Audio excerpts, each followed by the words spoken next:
welcome to Keepers of the Flame. Stay with us, we will be right back.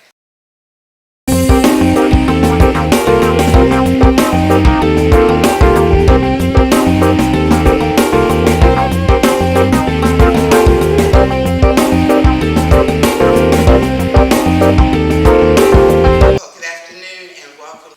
Today, my special guest is Mr. John Carrington. John is our president of the Griot Circle of Maryland, and he's here to tell us all about the Griot Circle and what upcoming events they may have and what John is up to as well. John? Well, thank you. The Griot Circle of Maryland, everybody is a storyteller. It's just that some people get paid to tell their stories, and they call them comedians.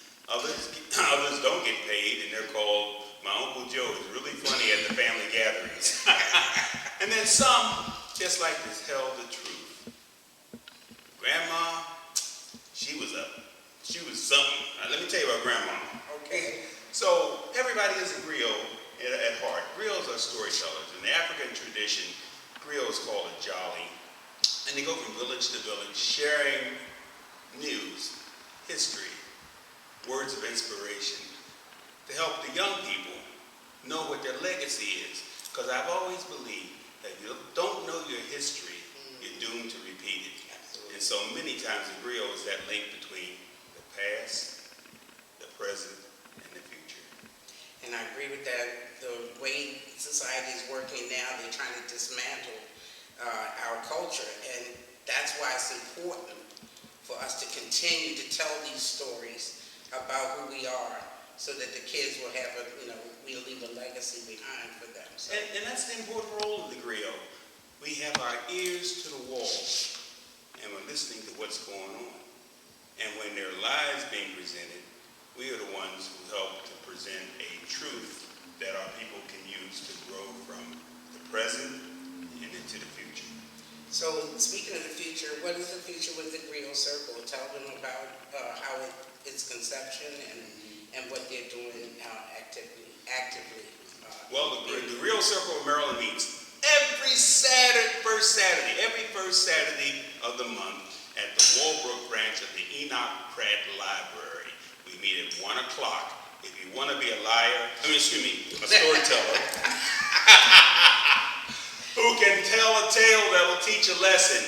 If you're a grandma who needs to tell the little ones about what y'all did back in the day, if you're somebody who wants to get paid someday to be a comedian on stage and just tell them in a funny way and make people laugh, then you need to join the Griot Circle and learn from some experts on how to spin a yarn, how to share something that's going to make a difference in somebody's life. So many of our young people are doing some really silly things. I see them with the squeegee stick. Now, I don't have anything against that squeegee stick. My question is, what is the retirement plan for a squeegee man? Is there a retirement program for a squeegee man? Well, Griot would tell it in a way that makes it a story, grabs your attention, and then grabs Junior by the collar and says, hey, you got to do better with your gifts. God didn't put you on this earth to be a copy of anybody else. You are the most unique, original person ever to have lived in the history of the world. God put you here with a certain set of attitudes, aptitudes, abilities, and potentials, and you ought to be using them. Squeegeeing doesn't have a retirement plan. Now let's work from there. Well, what is the best way you think that we can reach them aside from, we've been telling these stories forever. I mean, I learned as a little child, my mom, about, telling stories about our culture and growing up in North Carolina and what it was like and the difference in the living in the city. And kids don't believe that we actually did anything. So that's why it's, in my opinion, it's difficult to reach them because they're too busy with the games and the phones and they're not listening. Yeah, well, one of my uncles told a story maybe 70 years ago. I was 5 years old. He told a story about a man on his job who did little pocket tricks, little magic tricks. And they called him a tricky Dan. A tricky Dan. I'm thinking to myself, tricky Dan, what is that? Well, that was their local term for a person on your job site who just did one little magic trick, and that trick became everybody's talk whenever they had a break. Hey, let's get that Tricky Dan over to do a little something for us. And I thought, well, that's just something that my uncle spoke about. And here I am, 75 years old, and at one point in my life, I decided to try learning some magic tricks. And it provided me with a side gig, making money as a professional magician, doing balloon sculpting. But it was all because I discovered that there were people who did magic tricks. And it was an uncle that I heard telling a story about a Tricky Dan on his job site when I was 5 years old. And that was an impactful story. I didn't know it at the time, but here I am, tricked into being a magician. And a good one at that. So John, I understand that the Griot Circle has their their fundraiser that we do every year. And I want you to tell the audience about it because we need more support. Yeah, there were going to be 6 griots presenting on Sunday, October the 12th, 2 to 4 p.m. at the Arena Playhouse. Oh, okay. And they will be presenting love stories for adults. And we're going to have a wonderful audience. We're going to pack out the Arena Playhouse. So if you haven't gotten your ticket, please contact the Griot Circle of Maryland. That telephone number is right here in fine print. 410-788-3555. That's 410-788-3555. That's 410-788-3555.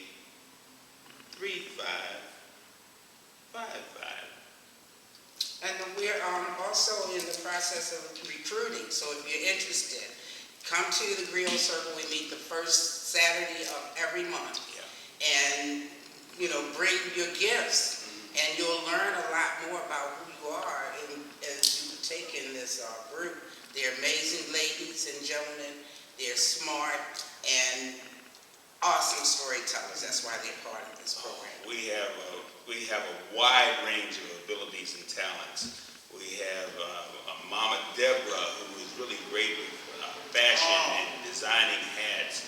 We have Margaret, who's really wonderful with her spinning of a yarn that's related to something modern, yet a message that is eternal.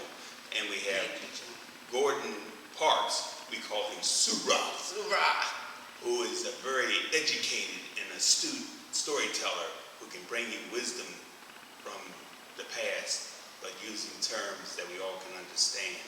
So we have just a wide variety of talents in the Griot Circle of Maryland, and we need you. You are needed to help learn how to share the stories that will make a legacy that we'll be proud of. Even when we're off the face of this earth, nobody ever remember any of us. We're hoping that we'll pass something on into the future that'll help to shape a better world for our young people.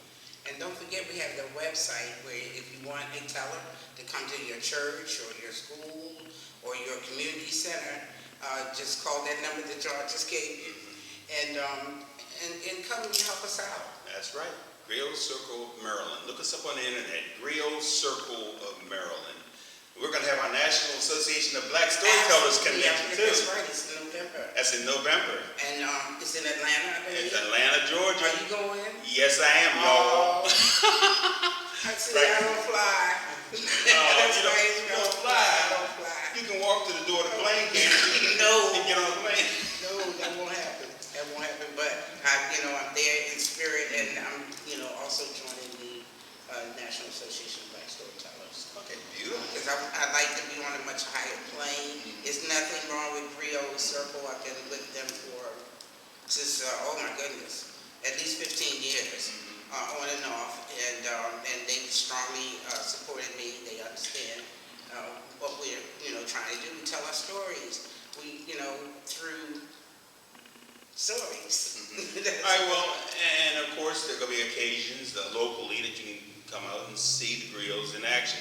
We'll be at the Hampton Mansion for their Harvest Fest. Hampton Mansion is one of the plantations that was in the Baltimore City, Baltimore County area back in the day, and enslaved people worked there.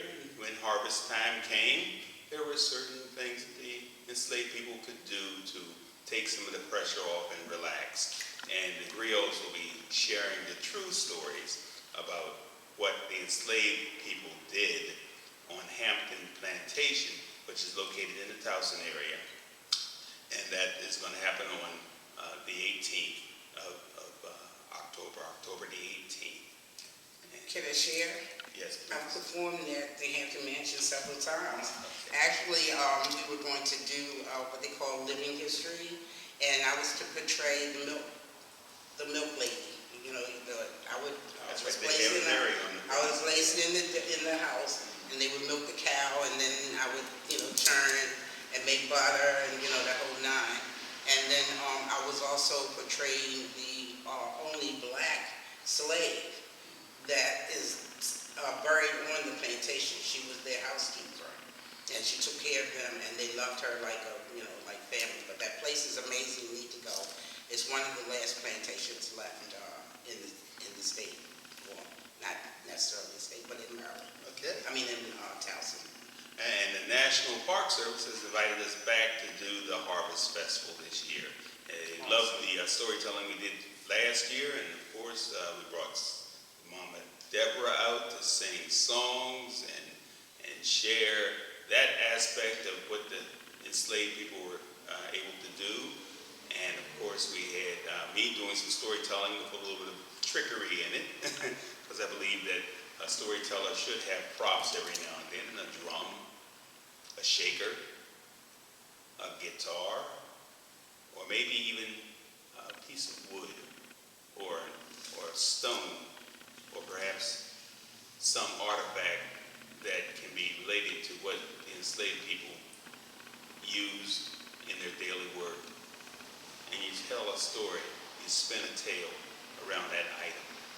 So anyway, we had a wonderful, wonderful time at the Hampton Mansion in Towson. Look it up. Okay, and by the way, we are here at the National Greek Blacks in Wax, and you did the street festival. Oh, and the griots have been here several times. Janice Green, Deborah Facone, and Cheryl Hinton, and myself for years and decades, and we need more of you to come out and support this. Yeah, Mama Deborah has been a very vital part of making that street fair happen. And her genius son, I call him a genius, because he knows more than I know.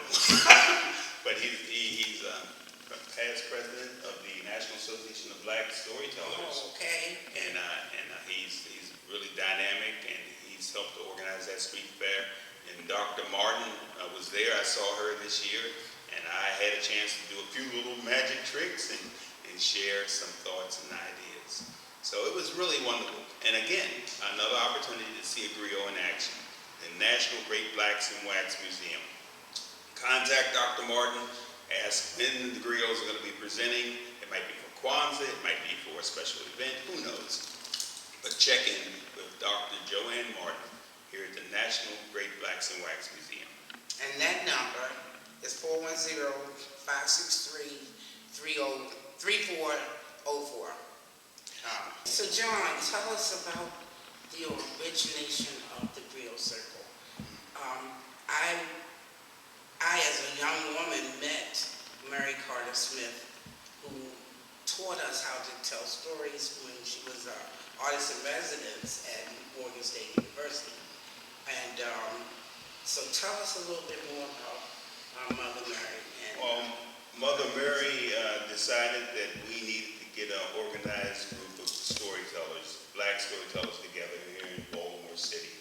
And she decided to start the Griot Circle of Maryland. I was not one of the original members. I just met her through Loretta Gibbonadis. I did an actual interview with Mary Carter Smith. And she had her home. I went into her home and I sat down with her and I had a wonderful interview with her, asking about the origin of the Griot Circle of Maryland And out of that conversation, I found out that she is also one of the founders of the National Association of Black Storytellers. Okay, so let's The go woman to, was a dynamo. yeah, let's go and talk, let's see what we're talking about. Let's see. Person who is a humorist, because you had me laughing, and of course you've had a wonderful life of adventure and mystery, and you've solved problems, you've helped young people, old people. You don't talk much about your son, though. No, I loved him more than I love any human being. I loved him, and I'm glad that he had confessed to a knowledge of knowing Christ as Savior before he passed away, and therefore I believe I will see him again. Hallelujah. And I had done all I could for him. I'm so glad that he finished school. He digressed for a while. He became a hippie, and he had white friends, and that was okay. As long as he still, in the end, he came back home and finished Morgan State University, won a fellowship to get his master's degree in art, and was doing all right when he was murdered. And people ask me, how could you forgive that woman that killed him?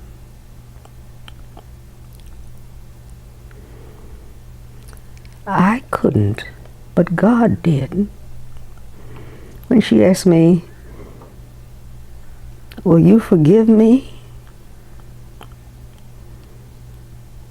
And because of God, I could say, yes, I forgive you. And I hugged her. And I let it go.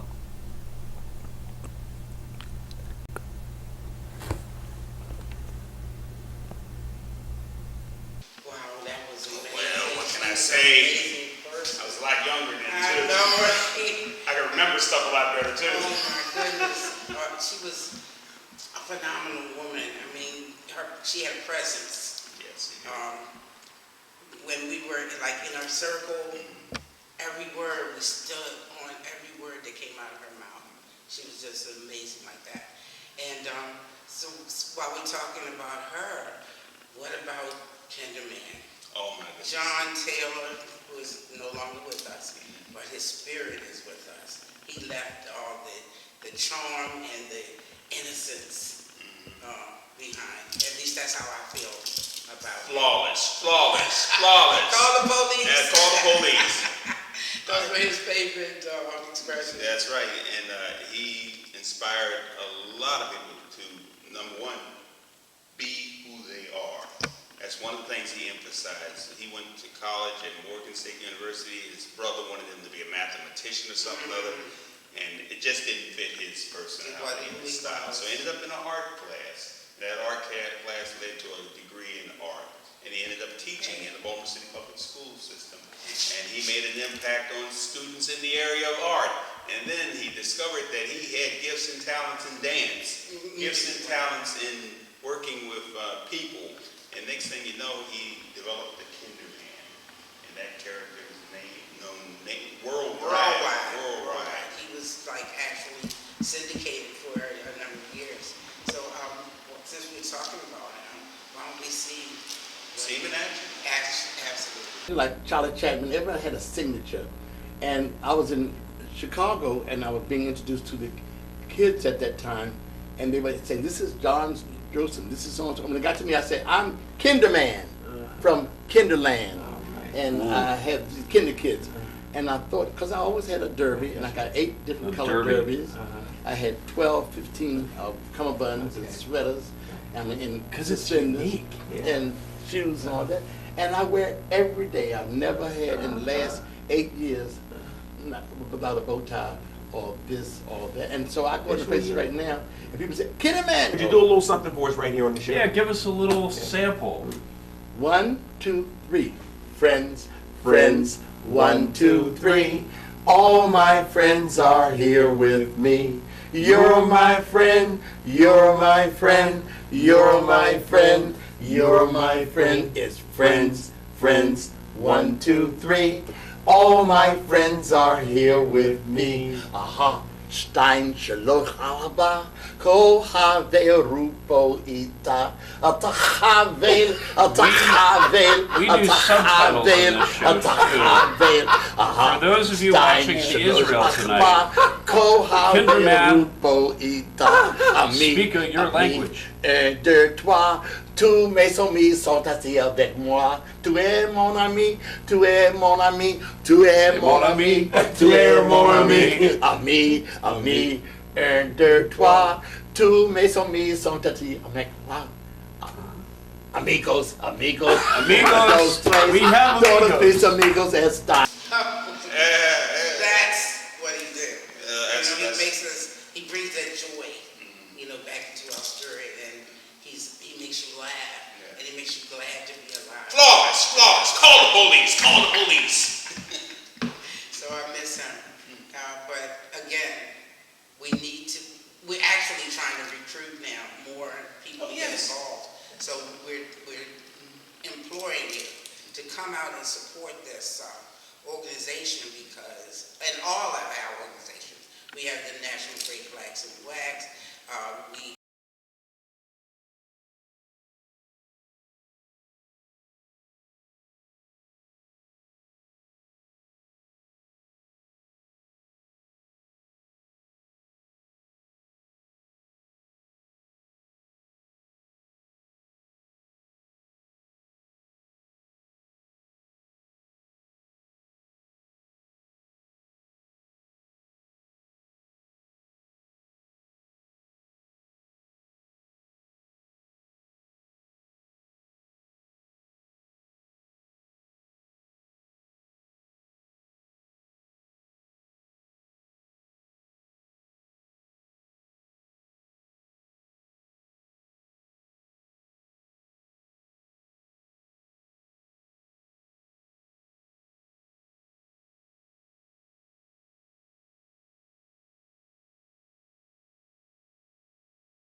Hey, black children, I know it's true, because some boy came and told on you. You can't go around committing crimes, because you can't stand doing the time. You be shucking and jiving and copping pleas, hemming and hawing and biting cheese. The men in prison love sweet young boys. They'll work them and whip them and treat them like toys, and you can be sure they'll get to yours. It used to be fun being a kid, but now you grab a gun and put in a bid for yo's new jacket or chain or shoes, and then you get stupid and leave around clues. You put one hand around his shoulder and with the other you got a little bolder and pointed out your best friend's features, and then you became another creature. You said you loved him and called him yo, but you laughed in his face and cut his throat. Then you ran to hide in some place, just like Cain, who fell from grace, with a mark on you for the rest of your life, never knowing nothing but strife. You'll never grow up to be a man. You'll forever wear a murderer's brand. You think what you did was brave and cool. Well, I think that you were just a fool, because God gave you a chance to live in his world, to enjoy and enhance some sweet little girl, to be whatever you want to be. But at this rate, it's up to me, because I got some babies I want to grow up. So stop making all this stuff so tough.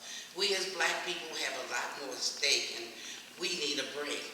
So make us grateful parents that we invested all our talents into making you better than us, that there are better things than to make trust over material things. And learn to trust your mother, father, teacher, and guide, and build towards self-pride. Because you're killing our future, but don't let our seeds be a waste.